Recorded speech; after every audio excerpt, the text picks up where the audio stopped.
The backyard was a fevered mirage, lilies and lanterns clawing at the air with their perfection, like a wound draped in silk, bleeding beneath the sheen. Elise's baby shower was a relentless spectacle, tables buried under towers of frosted cupcakes, the pastel swirls too pristine, a champagne fountain gleaming like a cruel taunt, its bubbles rising like lies. A rose arch curved over the lawn, so flawless it could have been carved from a dream, but it felt like a cage, its petals heavy with secrets.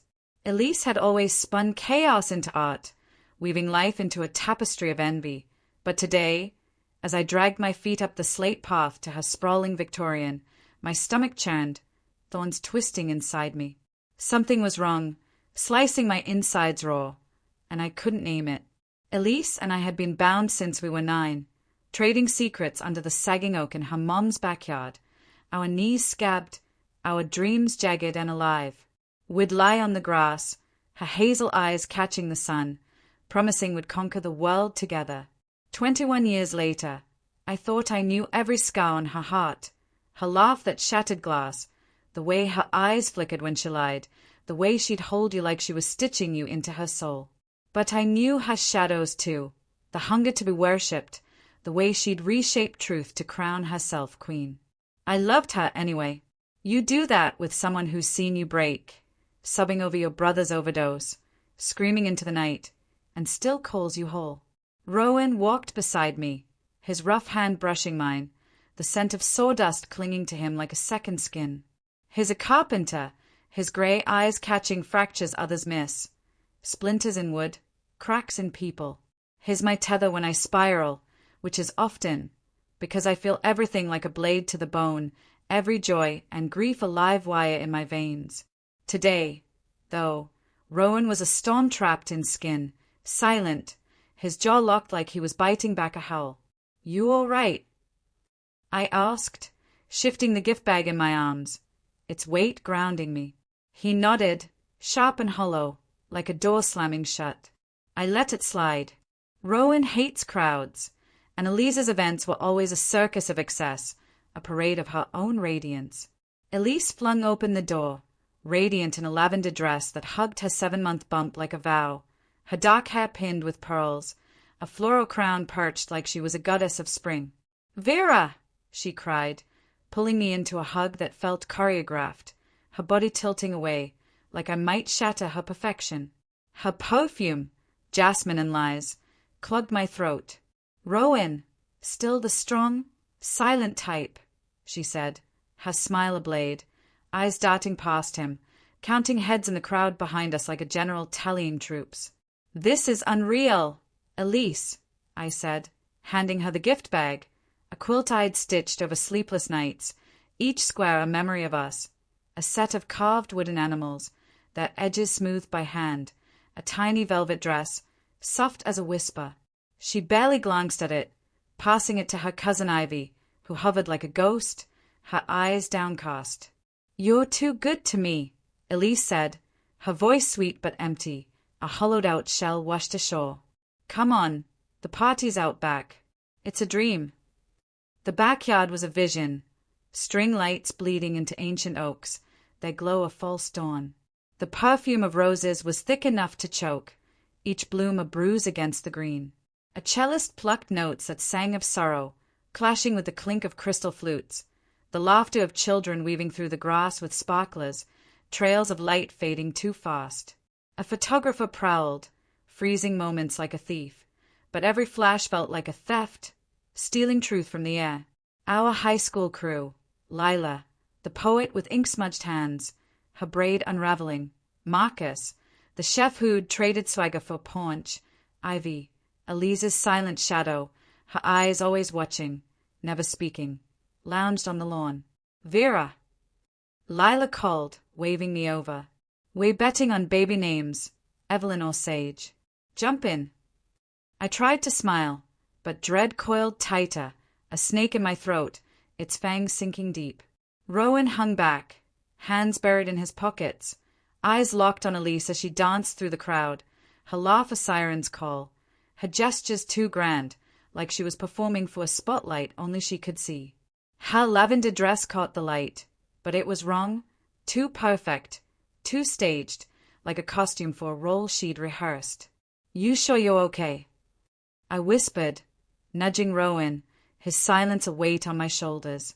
Just worn out, he muttered, but his gaze shifted to Elise's husband, Julian, by the bar, his phone pressed to his ear, his blazer slung over a chair like he'd already checked out. The games began. Guess the baby's birth date, a diaper stacking race, saccharine rituals that felt like props in a play I hadn't auditioned for. Elise was the star, cradling her bump like a relic, spinning tales of her nursery, a celestial haven of silver and dusk, with a hand-painted mural of constellations, each star a promise. She spoke of cravings, pistachio gelato, how charming, her voice velvet, but her stories rang false, every word a polished stone, too smooth, too heavy. I remembered us at 16, sneaking into a diner at midnight, splitting a sundae, her laughter real then, unscripted. Now, her eyes didn't meet mine, darting to the crowd, seeking applause. Rowan stood apart, his silence a wall, watching Julian, who was still pacing near the rose bushes, his voice low but barbed, like he was bargaining with fate. I drifted to the dessert table, my fingers tracing the edge of a cupcake, its frosting a sickly swirl. Lila joined me, her voice low. She's outdone herself. Here? This must have cost a fortune. Her words were light, but her eyes were sharp, like she saw the same cracks I felt. I nodded, my throat tight. Haven House must be doing well, I said, testing the waters, mentioning Elise's charity for battered women. Lila's smile faltered.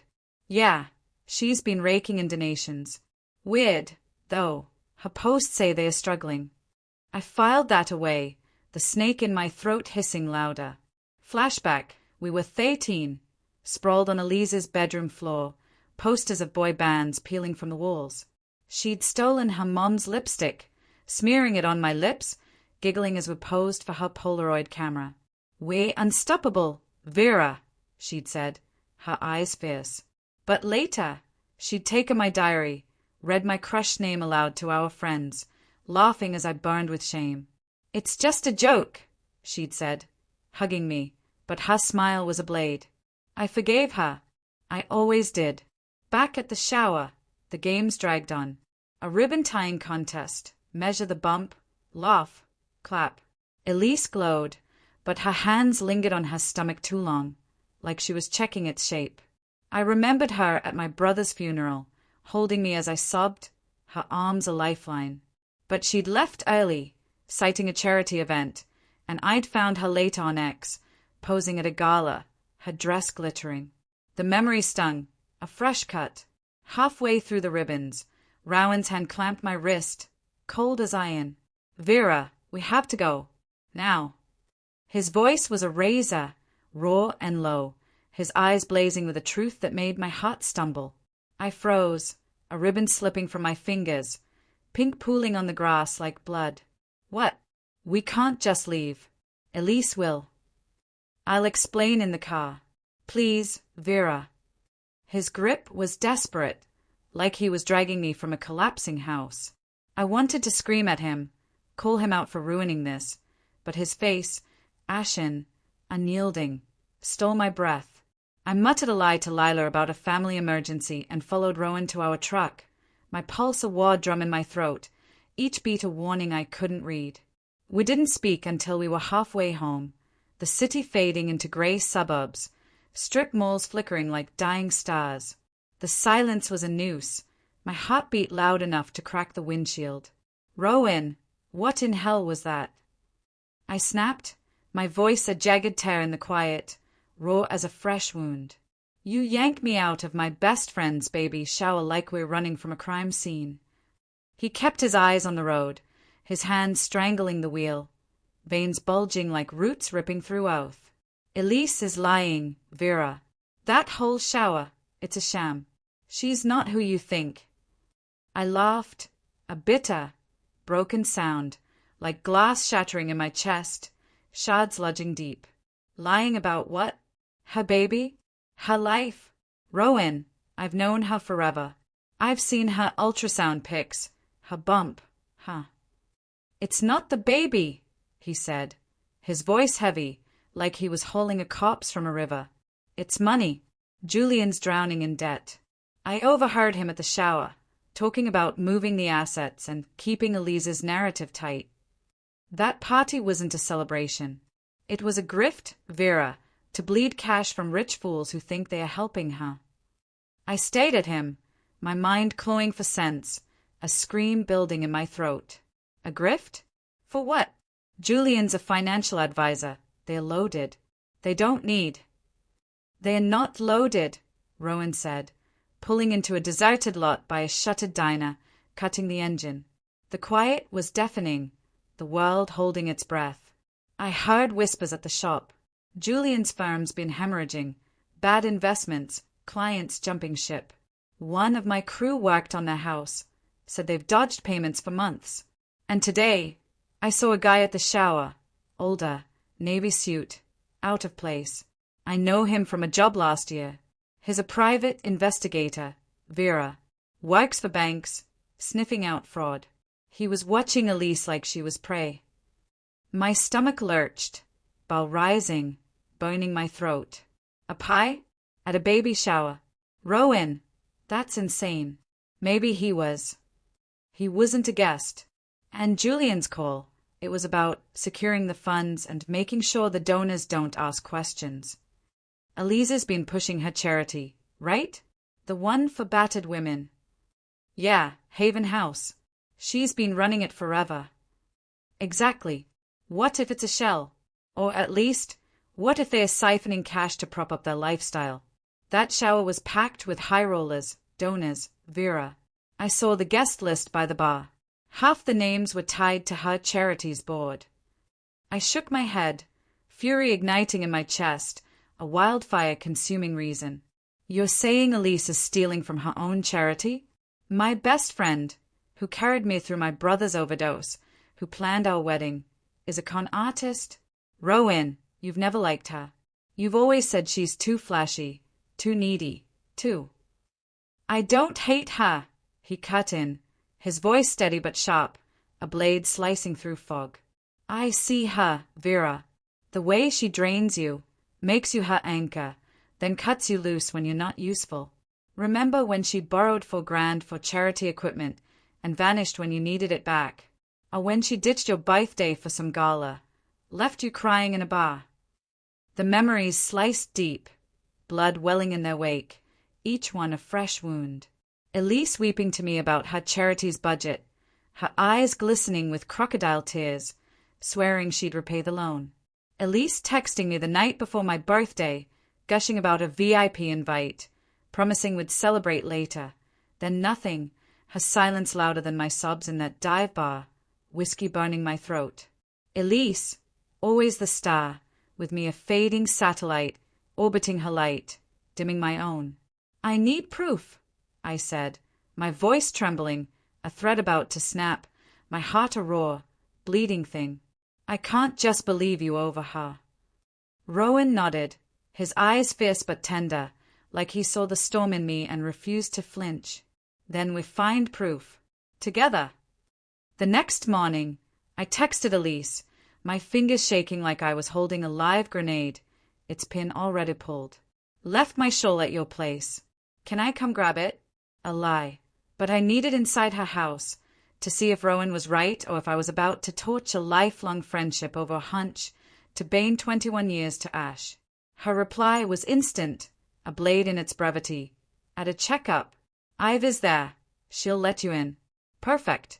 Ivy was Elise's shadow, loyal but distracted, her mind always half elsewhere, less likely to catch me prying into the cracks of their facade. I drove to Elise's, my pulse a relentless hammer, each beat a blow against my ribs. The Victorian looked different in daylight, less enchanted, more like a stage set for a tragedy nobody saw coming, its gables looming like accusations. Ivy answered in a rumpled sweater, her hair tangled halo, her eyes startled. Vera, you scared me. Come in, it's a wreck.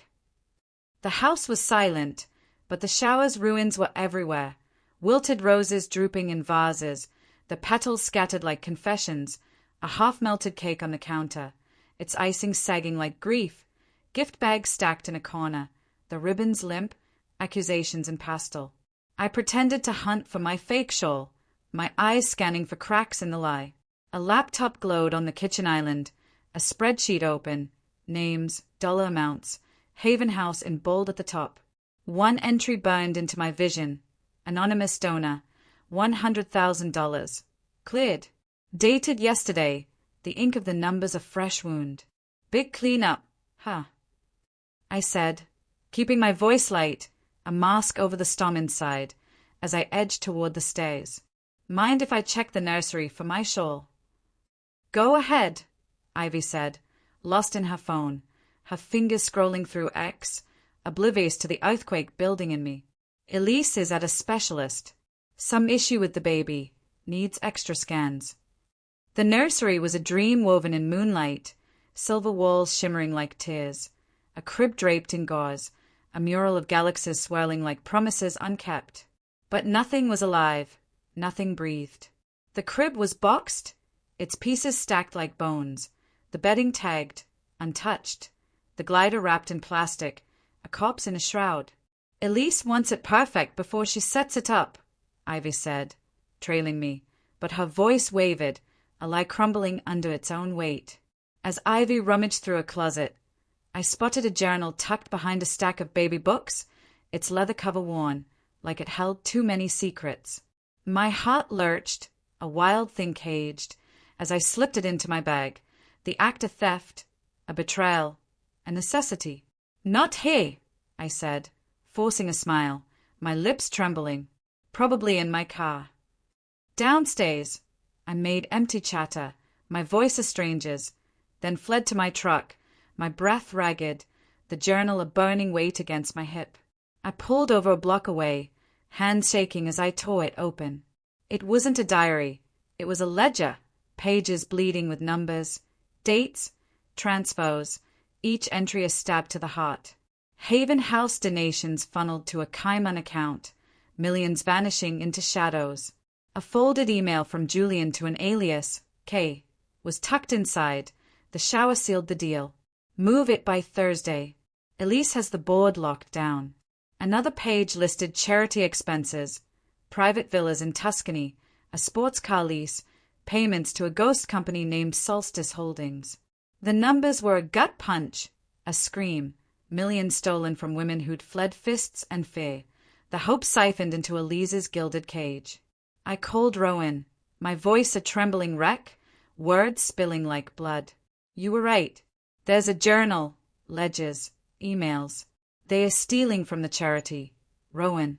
Fraud. Millions. Goddamn, Vera, he said, his voice taut, a rope fraying. Anything on where it's going. Offshore accounts. And the nursery, it's a set, a prop. Nothing's touched. Keep the journal, he urged, his words a lifeline. Don't go back. If Julian's cornered, they could turn dangerous. I drove home, the journal a binding pyre in my bag, its heat searing my soul. That night, sleep was a ghost, my mind a carousel of Elise's face, her smile at 9, fierce and free, her tears at my brother's funeral, warm against my cheek, her laughter at the shower, sharp as broken glass, her desperate calls about Haven House's struggles, her lavish trips she swore were donor-funded, the way she bloomed under adoration, a flower fed by poison. Had I loved a mirage? Had my heart belonged to a lie? The journal sat on my kitchen table, its leather cover a wound I couldn't stop prodding. I opened it again, my fingers trembling, the pages crackling like dry skin. Rows of numbers stared back, each one a betrayal. $250,000 to Solstice Holdings, $150,000 for event planning, $80,000 for a consulting trip to the Maldives. I cross-referenced them on my laptop, pulling up Elise's ex-posts from the same dates. A photo from last June, Elise in a white gown, toasting at a gala, captioned, Haven House needs your love. But the ledger showed $300,000 donated that night, only half to the shelters, the rest to an offshore account. Another post, From January, Elise on a yacht, wind in her hair, grateful for donor retreats. The ledger listed $200,000 for transportation, dated the same week. My chest ached, a hollow pang, like my heart was carving itself out. I remembered Elise calling me that January, her voice trembling, begging for a donation to keep Haven House afloat. I'd sent her $500, scraping it from our savings, Rowan nodding because he trusted my heart. She'd thanked me with a teary voicemail, but now I saw her on that yacht, her smile a mask, the sea behind her glittering with stolen hope. Flashback, we were 15, sneaking into a concert, Elise's charm getting us backstage, her laughter electric as we met the drummer. She'd worn my jacket, promising to return it, but kept it, claiming it looked better on her. I'd laughed, but the sting lingered, a tiny crack in our bond. Later, she ditched me for a group of older girls, leaving me to find my way home in the rain. My sneakers soaked, my heart a traitor for still loving her. I called Lila, my voice low, a conspirator's whisper. Can we meet? Somewhere quiet. We met at a park, the swings creaking in the dusk, the air sharp with autumn's decay. Lila's eyes were wary, her hands twisting her scarf. What's up, Vera? You look like you haven't slept. I need to know about Elise, I said, my words heavy, like stones dropped in still water. Haven House.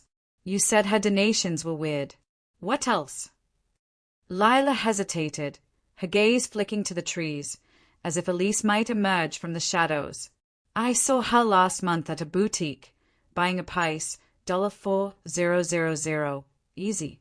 She said it was a gift, but she'd just posted about Haven House cutting staff. And Marcus, he catered her last fundraiser, said she paid him late, in cash, like she was hiding something. Lila's voice cracked. I didn't want to think it, but she's changed, Vera, like she's playing a game we're not in on. My heart sank, the snake in my chest uncoiling, its venom spreading. Anything else? I pressed, my voice a blade. Lila sighed. Ivy. She's always there, cleaning up Elise's messes. Last year, I overheard her on the phone, talking about adjusting the books. I thought it was charity stuff, but now. I nodded, the pieces clicking, each one a wound. I thanked her, left her on the swing, her silhouette small against the fading light. Marcus was next, his diner a haven of grease and neon. He leaned over the counter, his eyes tired. Elise's fundraisers, always over the top, caviar, live bands, you name it. But she's been cagey. Last one, she paid me half up front, half months later, in cash. Felt off, like she was dodging a trail. Flashback, we were 19, college freshmen, Elise and I sharing a dorm. I'd written a grant proposal for a scholarship, pouring my soul into it. Elise read it, said it was cute, then submitted her own, nearly identical. She won. I confronted her, tears hot, and she cried. I didn't mean to. I just needed it more. She hugged me, her perfume choking, and I let it go, my anger a bruise I hid. But now, the bruise throbbed, bleeding anew. Back home, I dug deeper, my laptop a portal to Elise's lies. Haven House's website listed shelters, but their addresses were vague, some non-existent. I found a donor list online, names from the shower's guest list. The wealth of pool Elise had tapped dry. A news article from last year praised Elise's tireless work. But a commenter, anonymous, wrote, "Where's the money going? No new shelters in years." My breath caught, the truth a blade at my throat. Then Julian called, his voice smooth, a serpent's charm. "Vera, it's been a while. Everything okay?" His tone was light, but his pause was a threat, heavy. "You left the shower so suddenly." Elise was worried. "You didn't talk to anyone, did you?"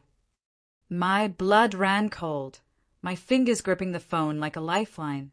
"Just a family thing," I lied, my voice steady despite the tremor in my chest. "Why?"